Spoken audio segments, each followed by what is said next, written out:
Muy buenos días, mis hermanos, que el Señor los bendiga. Los saludo en el nombre que es sobre todo nombre, en el nombre de Jesús, al cual, dice Pablo, se doble toda rodilla de los que están en los cielos, en la tierra y debajo de la tierra. Y toda lengua confiese que Jesucristo es el Señor, para gloria de Dios Padre. Bendito y alabado es el nombre del Señor. Bienvenidos todos a los que nos siguen a través de estos medios digitales. Los animo una vez más a suscribirse a nuestros canales de YouTube y de Facebook si todavía no lo han hecho. Pero sobre todo, les animo a compartir nuestras producciones, nuestros enlaces a aquellos a quienes ustedes conocen y quisieran bendecir con estos cultos virtuales. En esta oportunidad nos corresponde ver el siguiente suceso profético del último tramo del viaje de Israel en el desierto antes de la conquista de Canaán. Estaremos observando en esta ocasión lo que llamaremos con mucho pesar la elección de una herencia inferior. La elección de una herencia inferior. A mi gusto, hermanos, uno de los acontecimientos más decepcionantes de la historia de Israel en esta época fue la decisión que tomaron las tribus de Rubén, de Gad y media tribu de Manasés.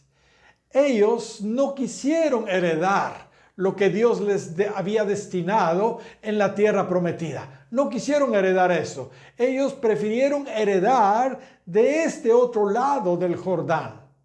La verdad, ellos sorprendieron a todos sus hermanos al solicitarle a Moisés por herencia las tierras de estos reyes amorreos, Sehón y Og, que acababan de derrotar de este lado del Jordán, las tierras de Jazer y Galaad. Por supuesto, esto no le agradó para nada a Moisés y les dijo que por qué ellos estaban desanimando al pueblo al no querer heredar en Canaán.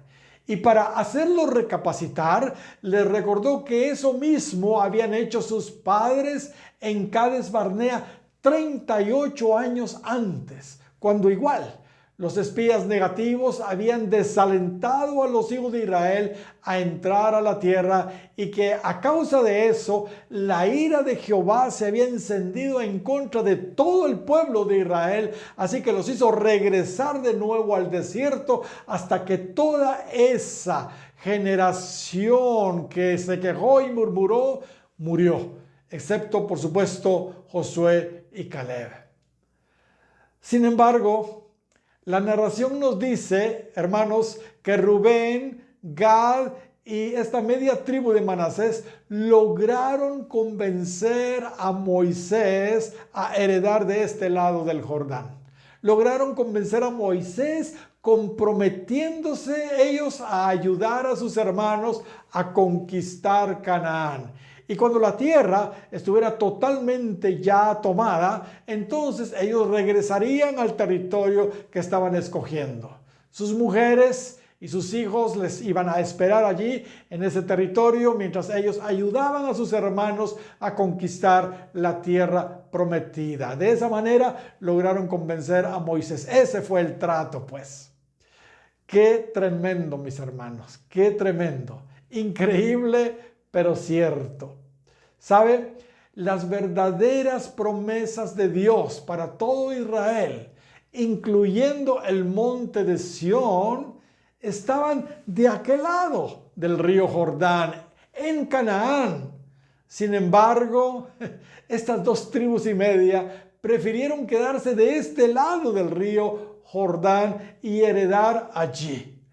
La verdad, lo que ellos estaban haciendo con esa, hermanos, acción era menospreciar abiertamente la herencia, la heredad que Dios había escogido para ellos. Y por favor, hermanos, recordemos una vez más el por qué estamos nosotros estudiando este periodo de la historia de Israel específico. Estamos estudiando, hermanos, esta parte de su historia porque esa exactamente es nuestra historia hoy. En ese entonces, ellos estaban a punto de entrar finalmente a conquistar las naciones de Canaán, su herencia pues.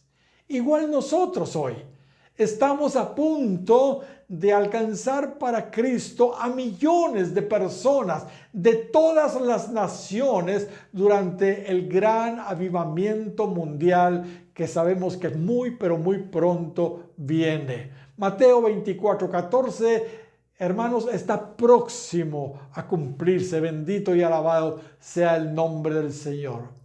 De tal manera entonces que cada uno de los episodios que experimentaron ellos antes de esa conquista, hermanos, resultan proféticos para nosotros, incluyendo este lamentable suceso.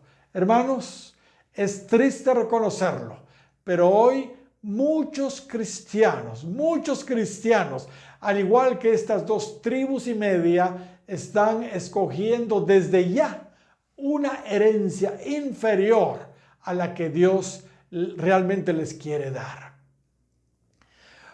Por lo largo, hermanos, del pasaje, leamos de momento, aunque sea la primera parte de la narración, y empecemos a descubrir las razones por las que ellos tomaron esa postura de no querer vivir en la tierra con sus hermanos.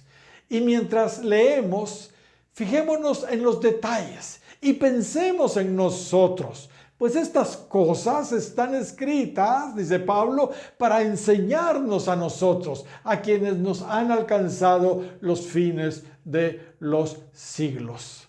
Leamos en el capítulo 32 de Números, versículo 1 en adelante. Los hijos de Rubén y los hijos de Gad tenían, y fijémonos en este detalle, tenían una muy inmensa muchedumbre de ganado. Tenían una muy inmensa muchedumbre de ganado. Y vieron la tierra de Jazer y Galaad, y les pareció el país lugar de ganado.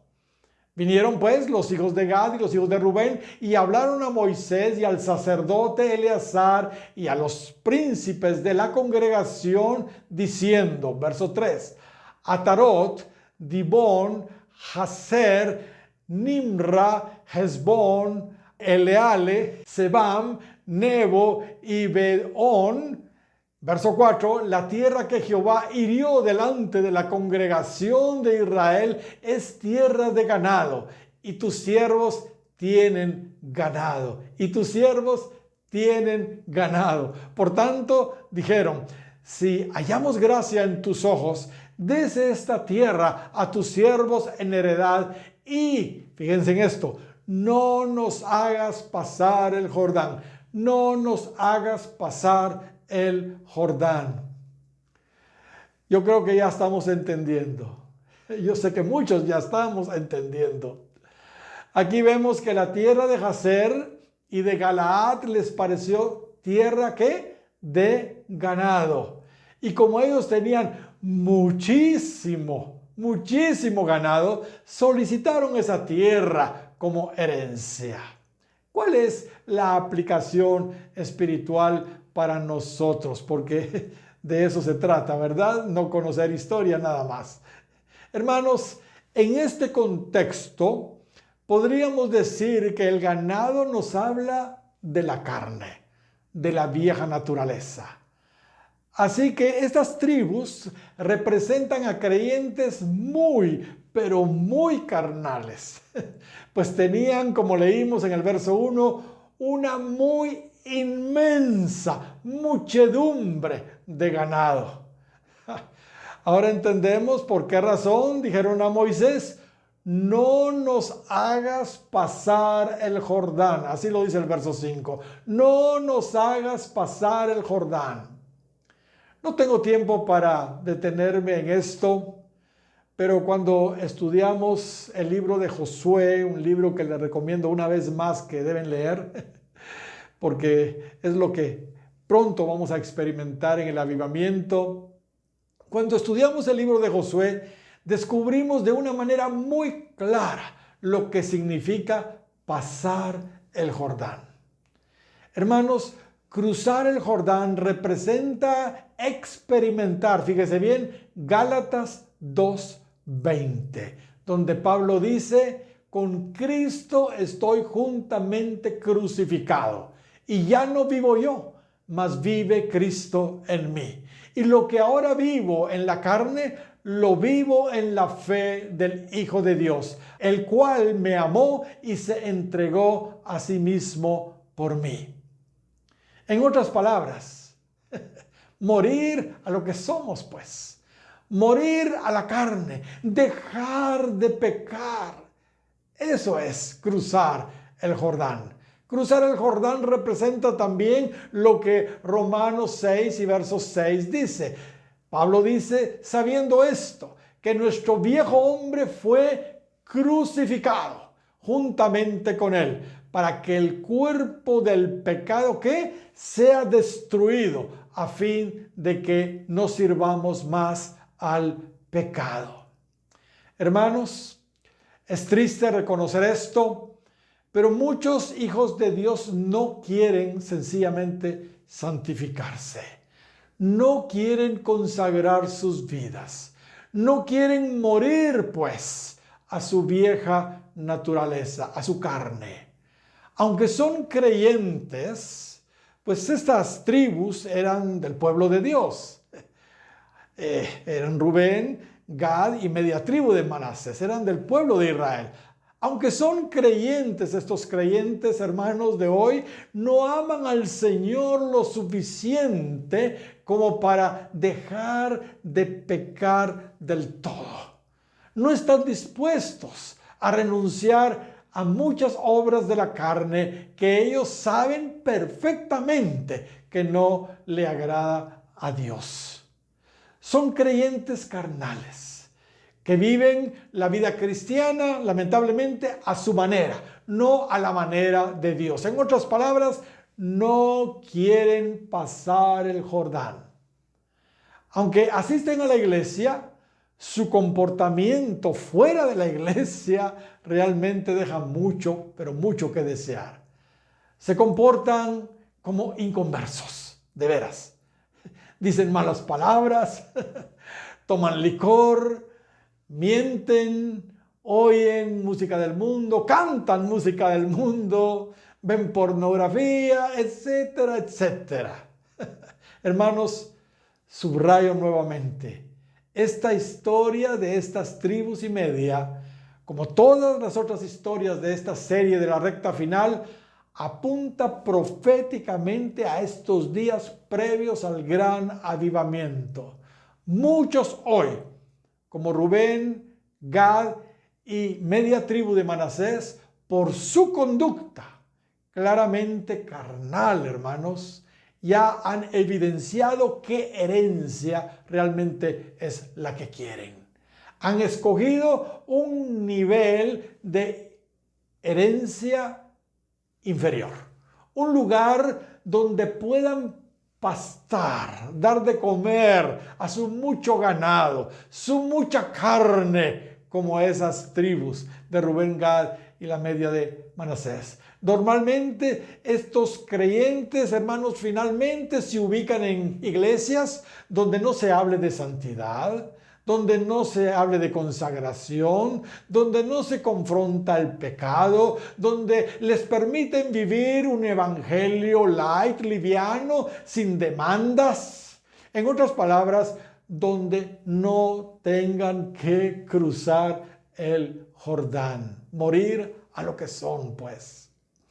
Estas dos tribus y media les pasó lo que le pasó a Lot. Cuando Abraham le dijo a Lot que escogiera dónde quería establecerse, Lot, al igual que Rubén, Gad y la media de Manasés, escogió según la vista de sus ojos. Y todos conocemos, hermanos, el resultado. Resultó, hermanos, el asunto trágico porque Lot terminó atrapado en Sodoma. Capítulo 13 de Génesis y versículo 10 en adelante dice: y alzó Lot sus ojos y vio toda la llanura del Jordán, que toda ella era de riego, como el huerto de Jehová, como la tierra de Egipto en la dirección de Zoar, antes que destruyese Jehová a Sodoma y Gomorra. Verso 11. Entonces Lot escogió para sí toda la llanura del Jordán, y se fue Lot hacia el oriente, y se apartaron el uno del otro. Mire pues. Ahora, mire lo que se nos dice en el versículo 12. Abraham acampó en la tierra, ¿dónde? De Canaán. Abraham acampó en la tierra de Canaán. Ya Lot agarró y escogió su parte, pero Abraham acampó en Canaán. Notemos cómo el plan de Dios para los descendientes de Abraham, tanto en lo natural, pueblo de Israel, como en lo espiritual, su iglesia, es Canaán. Para ellos la Canaán física, para nosotros la Canaán espiritual. No hay otro lugar. Gloria al Señor. Dios, eso es lo que ha escogido para nosotros. Pero miren lo que Lot escogió. En tanto que Lot, dice, habitó en las ciudades de la llanura y fue poniendo sus tiendas hasta Sodoma. ¡Qué tremendo! Mas los hombres de Sodoma eran malos y pecadores contra Jehová en gran manera. Ay, ay, ay.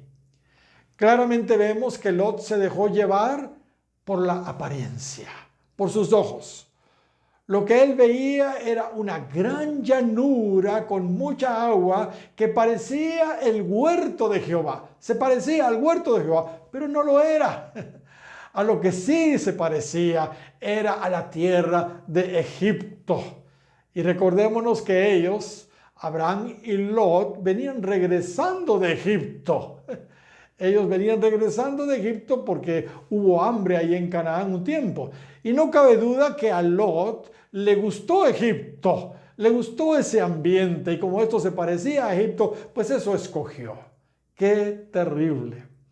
Hermanos, no todo lo que brilla es oro.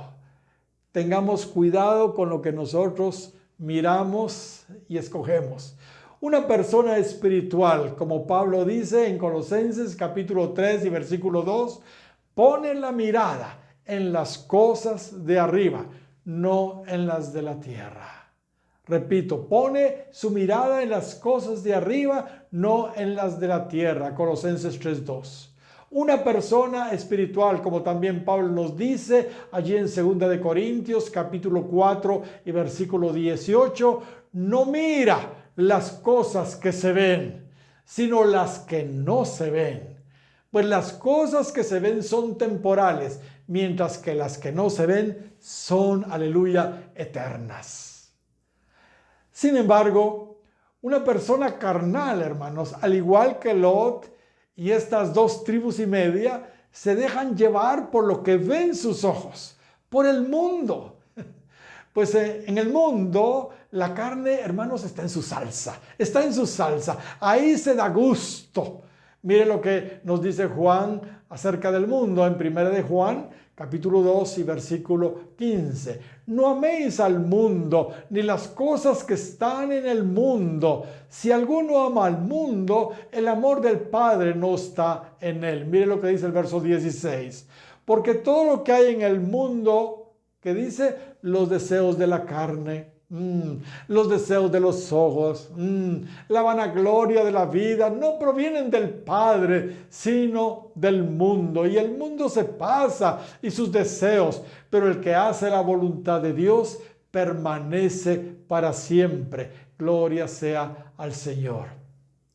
Ahora, examinando un poquito en la vida de Rubén, de Gad y esta tribu de Manasés, esta media tribu de Manasés, descubrimos que quizá había escondido en el corazón de ellos, fíjese bien, cierta molestia. Había inconformidad, había celos, había sin duda orgullo en sus corazones. Y saben, hermanos, en general, eso es lo que sucede con la gente carnal. Exactamente eso. Los carnales siempre albergan situaciones de estas en sus corazones. Mire lo que Pablo le dice a los corintios. Primera de Corintios, capítulo 3, versículo 1 dice: de manera que yo, hermanos, no pude hablaros como a espirituales, sino como a carnales, como a niños en Cristo. Os di a beber leche y no vianda, porque aún no erais capaces, ni sois capaces todavía. Y el verso 3 nos dice: porque aún sois, ¿qué? Carnales.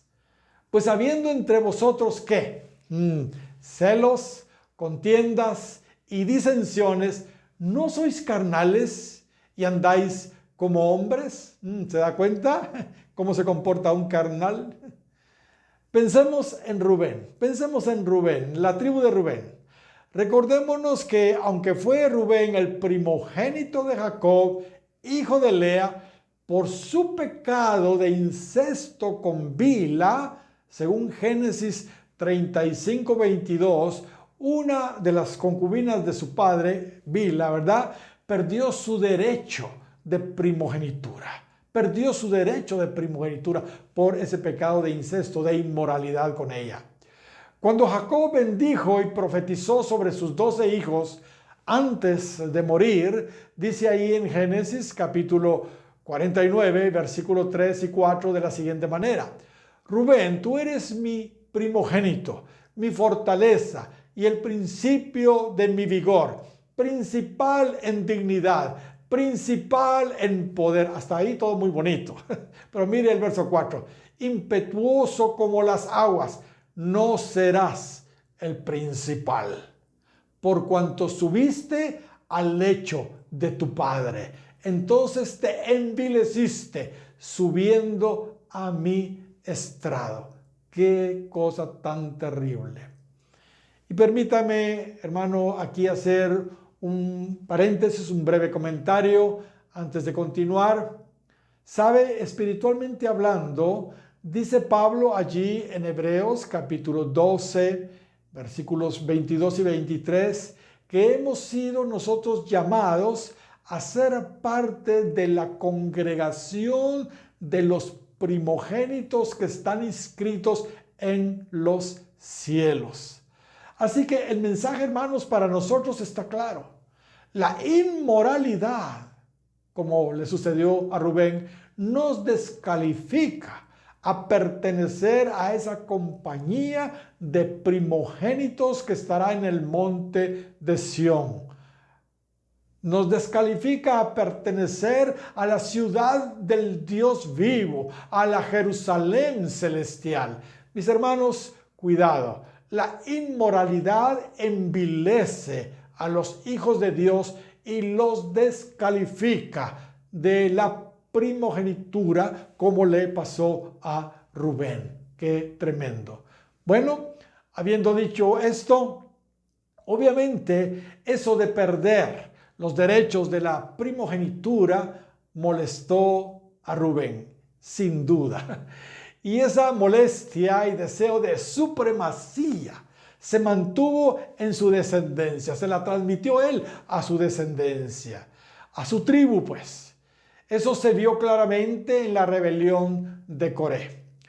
Recordémonos que Datán y Abirán, quienes se unieron a Coré en esa rebelión contra Moisés y Aarón, eran de la tribu de Rubén, eran rubenitas. Así como Coré, quien era un levita, pretendía la posición de Aarón, levita, ¿verdad?, el sumo sacerdocio, también Datán y Abirán pretendían el liderazgo de Moisés. Ellos eran rubenitas y creían que ese liderazgo les pertenecía a ellos por la primogenitura. Y todos sabemos cómo terminó esa rebelión de esas familias de Rubén. Fueron tragados por el mismo infierno. Qué triste. Así que la tribu de Rubén sin duda estaba resentida de alguna manera. Aunque habían sido relegados de su posición de primogénitos, quisieron quizá con esta acción de solicitar una tierra antes que todos, ¿verdad? Manifestar superioridad sobre las otras tribus, heredando, antes que todos, aunque su heredad no estuviera dentro de la tierra prometida. Pareciera como que ellos no querían dar su brazo a torcer. ¿Y qué podemos decir de los gaditas? Gad igual. Él también era otro hijo primogénito, fíjese usted. Gad fue el primer hijo de Silpa, la otra concubina de Jacob, la sierva de Lea. Génesis capítulo 30, versículos 10 y 11 nos relata eso.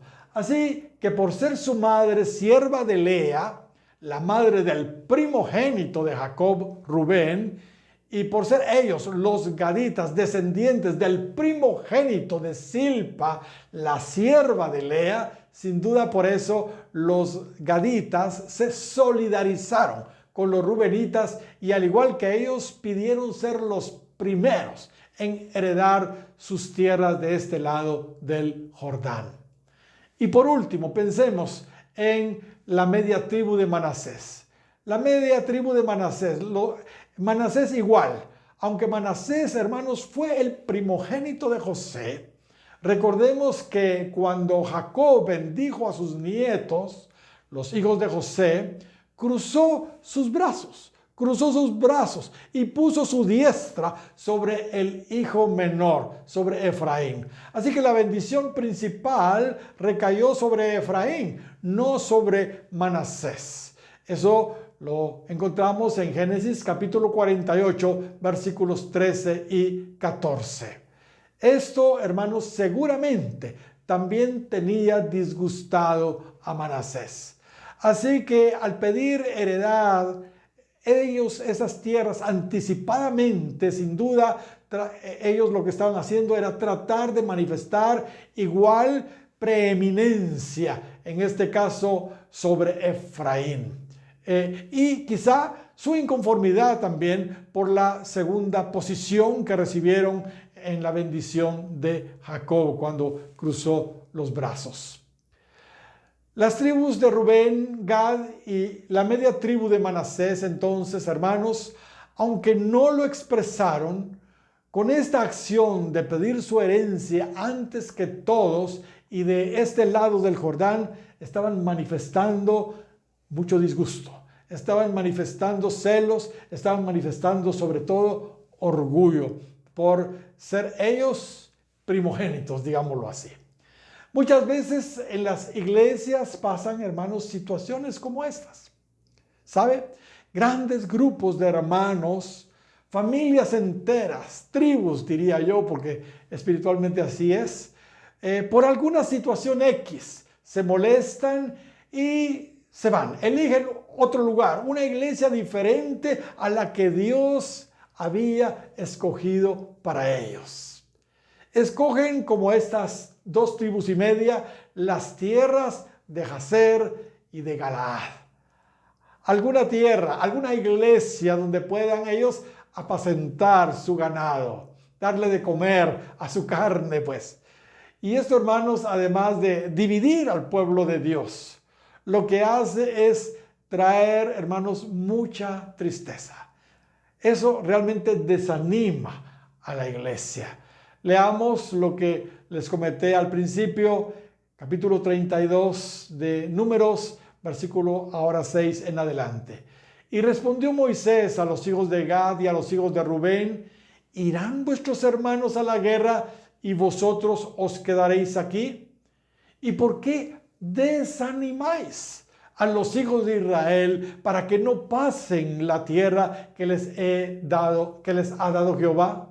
Así hicieron vuestros padres cuando los envié desde Cades Barnea para que viesen la tierra. Subieron hasta el torrente de Escol y después que vieron la tierra, desalentaron a los hijos de Israel para que no viniesen a la tierra que Jehová les había dado. Hermanos, esto lamentablemente se repite hoy. Se repite hoy. Aquellos hermanos que deciden irse del lugar que Dios había escogido para ellos, ¿entiende? No saben, no se imaginan el daño que le están haciendo a la iglesia, al resto de sus hermanos. Bueno, algunos creo que sí lo saben, pero igual lo hacen. Trae mucho dolor, hermanos, tristeza, trae mucho desánimo esto. El cuerpo local, la iglesia local sufre. Es como si los desmembraran. Eso me sucede a mí cuando sucede eso en la iglesia. Como si nos arrancaran un miembro de nuestro cuerpo. Eso es algo terrible, hermanos. Bueno, de Rubén y Gad se nos dice que fueron las tribus enteras las que tomaron esa decisión. Pero de Manasés solo se nos dice que la mitad de la tribu decidió tomar esa decisión, habitar allí en Jazer y Galaad y tener herencia allí. Imaginémonos, hermanos, el dolor que sintió la otra mitad de la tribu de Manasés. Eran descendientes de la misma madre, Asenat, la esposa de José. De ahí venían toda esa tribu. Qué tremendo, cómo se han de haber desanimado al ver que sus hermanos de su padre y madre prefirieron escoger una herencia inferior a la que Dios tenía para ellos. Una herencia aparte de la que ellos sí iban a recibir. Esto, hermanos, es terrible, es terrible.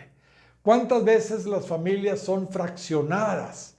Porque alguno o algunos de los miembros de las familias deciden irse de la iglesia. Conozco, hermanos, matrimonios donde el esposo asiste a una iglesia y la esposa a otra. Imagínese usted.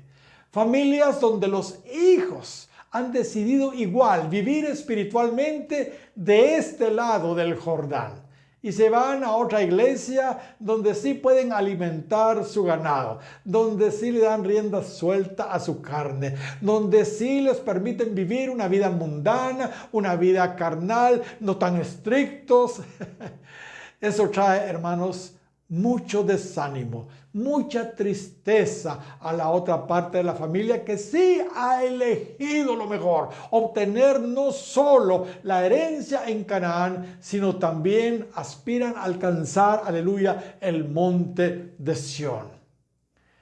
En nuestra experiencia, las personas que deciden, hermanos, rechazar la herencia que Dios tiene para ellos en nuestra iglesia, aunque como estas tribus lo hicieron con Moisés, tratan de irse de la manera más elegante y espiritual que pueden, aunque nos dicen que nos aman, pero que Dios los está moviendo, hermanos, es evidente que tienen motivos allí ocultos, escondidos. Hay sin duda molestia, hay ofensas, hay amarguras que no supieron manejar, porque son susceptibles. Y la susceptibilidad, hermanos, hablemos lo que es orgullo, es orgullo. Realmente se van entonces por orgullo, como estas dos tribus y media. Por supuesto, debo de aclarar, porque tenemos que ser cabales, que sí hay personas que se van legítimamente. Qué bendición es cuando las personas se van, porque de veras así es la voluntad de Dios. Hermanos, cuidemos nuestro corazón, cuidemos nuestro corazón. El cuerpo de Cristo, como cualquier cuerpo físico natural, debe funcionar en perfecta unidad y armonía. Así lo diseñó Dios. No puede funcionar aislado de los otros miembros. Esto, hermanos, nos descalificaría para alcanzar nuestra meta final, que es habitar en el monte de Sión. Aleluya. El Salmo 133 dice de la siguiente manera: mirad cuán bueno y cuán delicioso es habitar los hermanos juntos en armonía. Es como el buen óleo sobre la cabeza, el cual desciende sobre la barba de Aarón, aleluya, y baja hasta el borde de sus vestiduras. Es como el rocío de Hermón que desciende sobre los montes de Sión, porque ahí envía Jehová bendición, aleluya, y vida eterna. Claro, la visión de algunos creyentes no es alcanzar el monte de Sión. Si la visión de ellos no es esa, donde solo habitarán los que han crucificado su vieja naturaleza, obviamente por eso buscan iglesias donde no tengan esa meta. Buscan iglesias donde los estándares son otros, donde la inmensa muchedumbre de su ganado de carne que tienen se da gusto, pues hay suficiente pasto para alimentar esa vieja naturaleza. No están dispuestos ellos a morir a lo que son, no están dispuestos a cruzar el Jordán. Pero hermanos, la carne no debemos nosotros alimentarla. Por el amor de Dios, debemos acabar con ella. No le demos de comer jamás a la carne. Romanos capítulo 13 y versículo 13 y 14 dice: andemos como de día, honestamente, no en glotonerías y borracheras, no en lujuria y lascivias, no en contiendas y envidia. Pero ¿qué sigue diciendo? Sino vestidos del Señor Jesucristo, y no ¿qué? No proveáis, no alimentéis pues, no le deis de comer pues para los deseos de la carne, no proveáis para los deseos de la carne. Gálatas capítulo 5 y versículo 16 dice: digo pues, andad en el Espíritu, y no que satisfagáis los deseos de la carne. Gloria al Señor. Ahora, hay una situación que sucedió con estas tribus que debemos comentar también. El asunto, hermanos, de querer vivir apartados de sus hermanos, como era de esperarse, les trajo problemas. En el capítulo 22 de Josué, cuando Israel finalmente había conquistado la tierra de Canaán bajo el mando ahora de su nuevo líder Josué, y con la colaboración incluso de estas 2 tribus y media, como le habían ofrecido a Moisés unos años antes, vemos que Josué, hermanos, los envió finalmente a la tierra que ellos escogieron del otro lado del Jordán. Y sorpresa, lo primero que hicieron fue, imagínense usted, levantarse un símil de grande apariencia, una réplica del genuino altar de Dios que estaba en Silo, allá en Canaán. Esto, por supuesto, hermanos, molestó a las otras tribus, pues parecía, hermanos, una competencia. Parecía, hermanos, una competencia al verdadero altar, o incluso una profanación, un sacrilegio, qué sé yo, como para ofrecer cultos paganos. Así que los hijos de Israel, muy molestos y ya listos incluso para pelear contra ellos, antes decidieron mejor enviar una comitiva encabezada por Finés, ¿se acuerdan de este tremendo hombre?, para tratar de hacerles entrar en razón. Y la explicación que ellos les dieron era que de ninguna manera estaban queriendo competir con el genuino culto a Dios, o mucho menos cometer idolatría, sino todo lo contrario. Ese altar no era para ofrecer sacrificios, sino solo como un testimonio, como un recordatorio del altar verdadero de Dios. Pues también ellos servían a ese Dios y querían ofrecerles sacrificios en el santuario donde correspondía allí en Silo.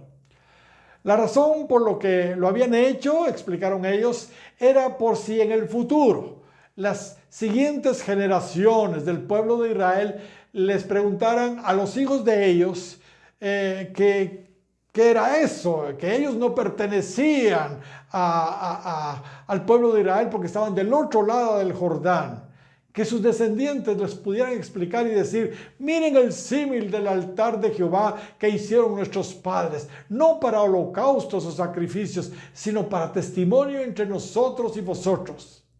En otras palabras, nosotros también somos israelitas, pues. Hermanos, esta explicación tranquilizó a Finés y a la comitiva, y serenó también a los hijos de Israel cuando ellos les llevaron el reporte. Hermanos, mi comentario al respecto es que aunque su argumento era válido y piadoso, esto hubiera sido innecesario si se hubieran establecido ellos del otro lado del Jordán. Hubiera sido innecesario si ellos se hubieran establecido cerca del verdadero altar de Dios allá en Silo. Hermanos, Dios no usurpa las voluntades.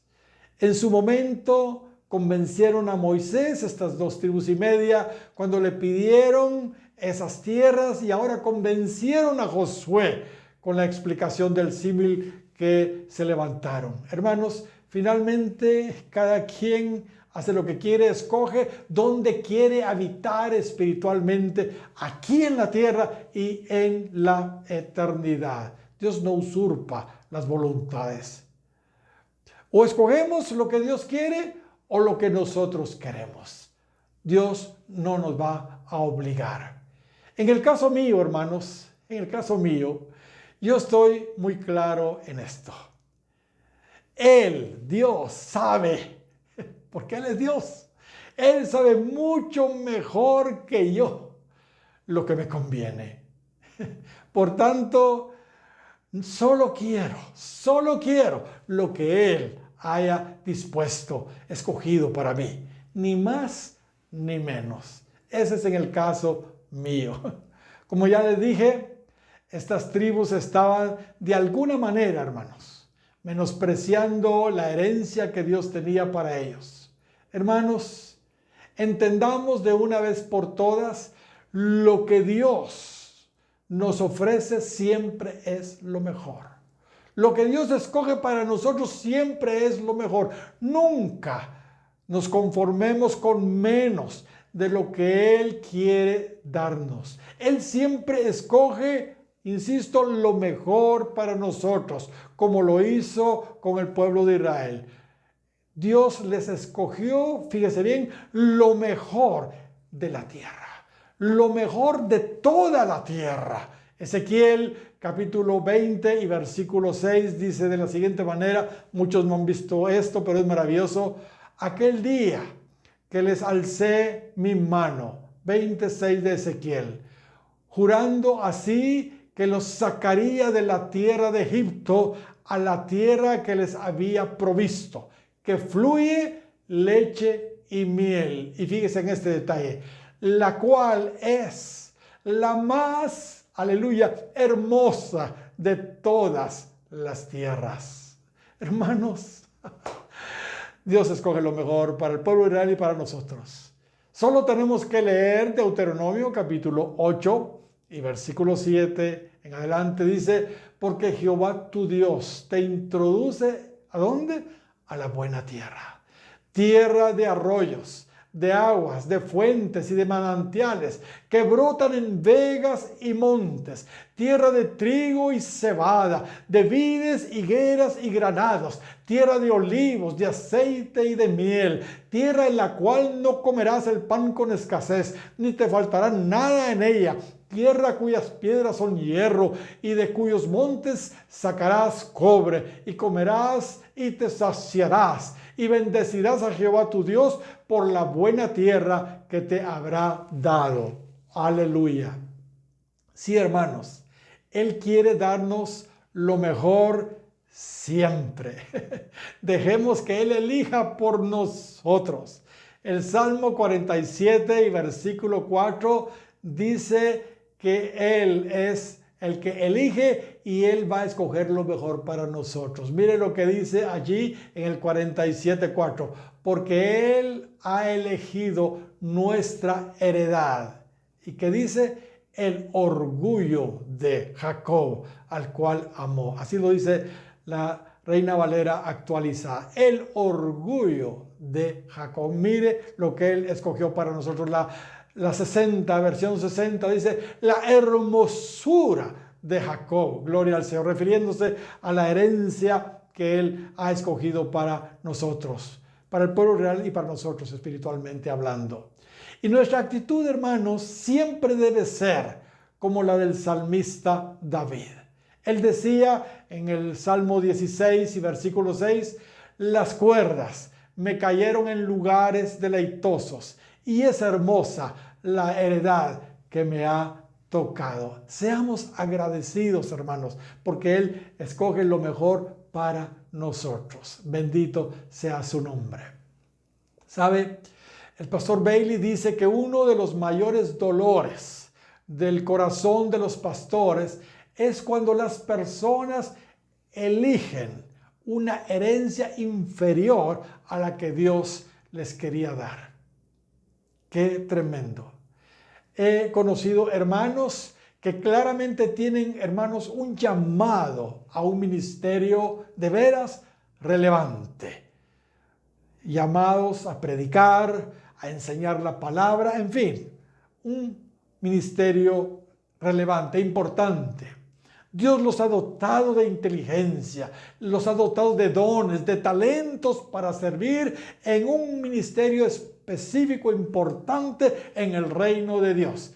Sin embargo, se han acomodado en su vida espiritual y hacen cosas ciertamente para el reino de Dios, pero no en lo que Dios quería que ellos hicieran. Escogen algo que hacer ciertamente dentro del reino, pero no en el lugar que Él quería ponerles, en la posición que Él quería darles. Viven siempre eludiendo su llamado. Se les dan privilegios, no los cumplen.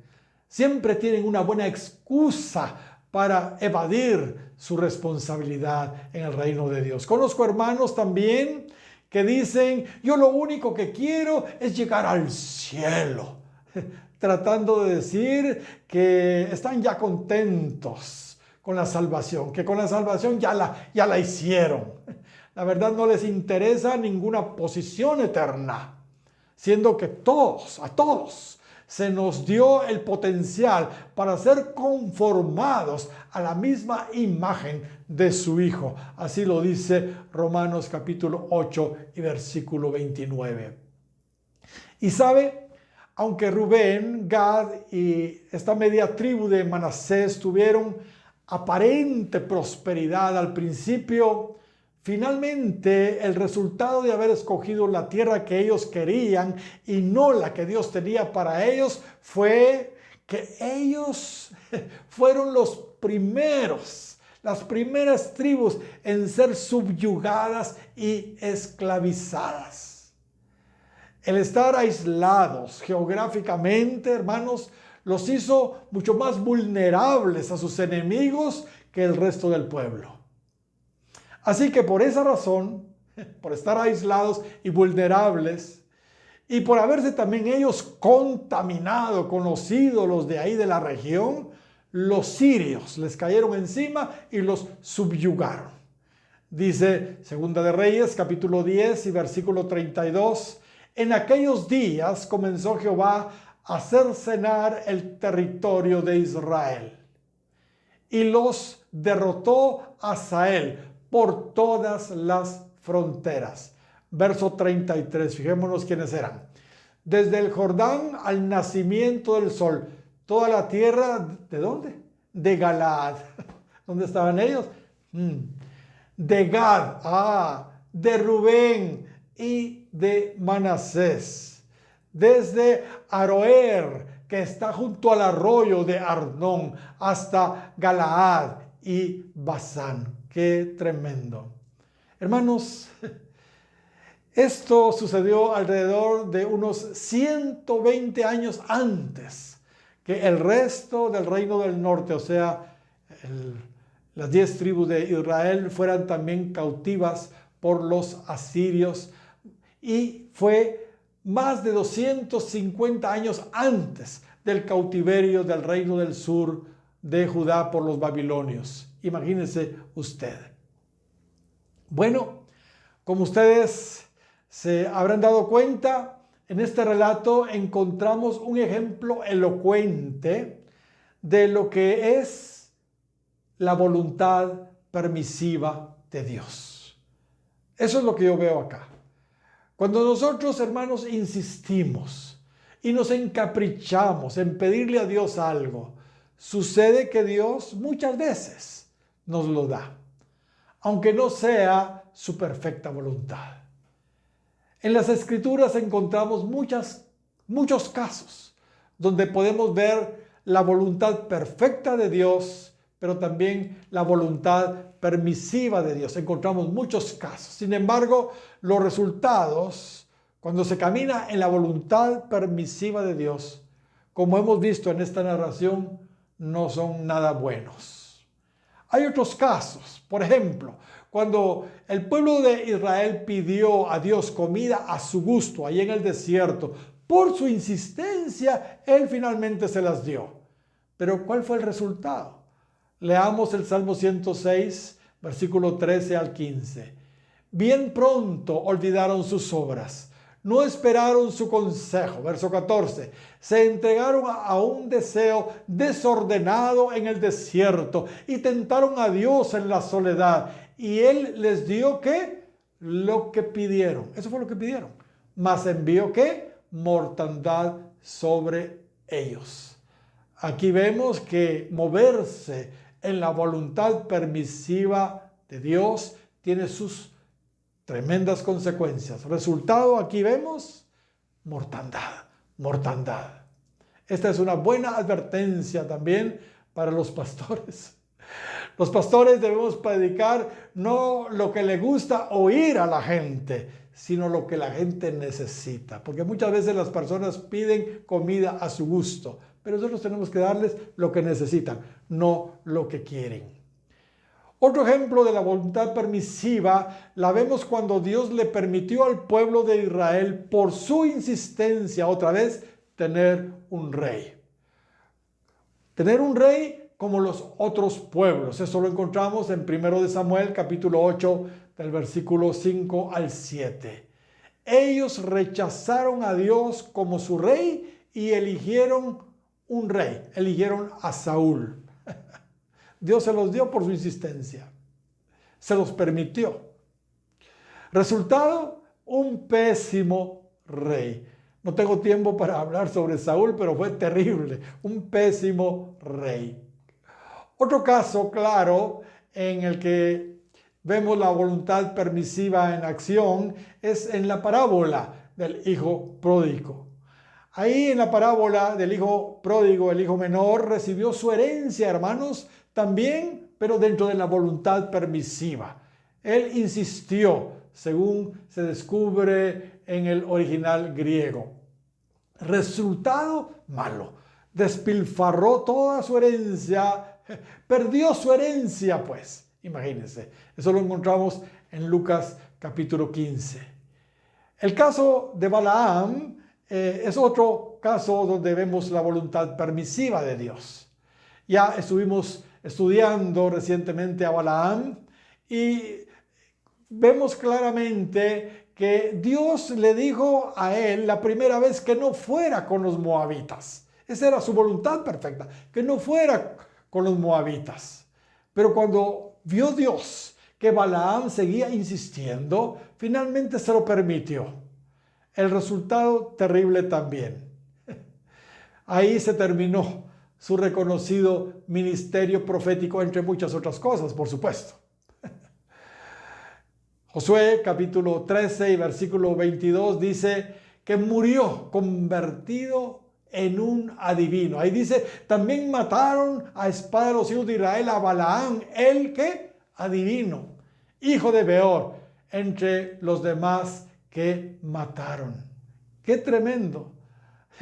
Era un profeta, pero terminó como un adivino por andar en la voluntad permisiva de Dios. Hermanos, si nos ponemos a pensar, caminar a sabiendas, con conocimiento, pues, caminar en la voluntad permisiva de Dios, en realidad es rebelión, es rebelión. Y la rebelión es como pecado de adivinación.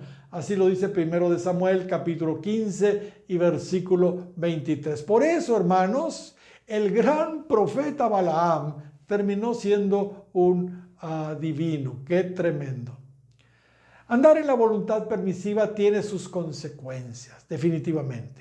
Por eso Cristo nos enseñó a orar en el Padre Nuestro de la siguiente manera. Él dice en el capítulo 6 y versículo 10 de Mateo: sea hecha tu voluntad como en el cielo, así también en la tierra. Sea hecha tu voluntad como en el cielo, así también en la tierra. Hablando de la perfecta voluntad de Dios. Cristo mismo, como humano que era, oró allí en el Getsemaní una y otra vez diciéndole al Padre lo siguiente en Mateo 26 y verso 39: Padre mío, si es posible que pase de mí esta copa, pero no sea como yo quiero, sino como tú. Mire cómo es de importante. Si Cristo mismo, siendo Cristo, estaba pidiendo que no se hiciera su voluntad sino la de Dios, imagínense nosotros. Termino, hermanos. Quedarse en la tierra de Jazer y la tierra de Galaad, del otro lado del Jordán, no era definitivamente el plan de Dios original para Rubén, para Gad y para la media tribu de Manasés. Hermanos, no elijamos nosotros jamás. Nos va a ir muy mal si lo hacemos. Nos va a ir muy mal. Por muy bien que creamos haber escogido, a la par de lo que Él ha escogido para nosotros, eso no es nada. Dejemos que sea Dios quien elija por nosotros. Él siempre, siempre nos va a dar lo mejor para nuestra vida. Repito lo que dije antes. En el caso mío, estoy muy claro. Él es Dios. Por lo tanto, sabe mucho mejor que yo lo que me conviene. Por tanto, solo quiero lo que Él haya dispuesto para mí, ni más ni menos. Espero, mi hermano, que usted piense de la misma manera como yo. Los planes de Dios para su vida, mi hermano, son siempre, siempre lo mejor. No cometa el error de escoger una herencia inferior. Jamás. No cometa ese error. Gloria sea al nombre del Señor. Mis queridos hermanos, que el Señor los bendiga y espero que esta palabra de veras nos haga recapacitar, nos haga reflexionar en los planes preciosos que Dios tiene para nosotros individualmente y como congregación local también. Amén.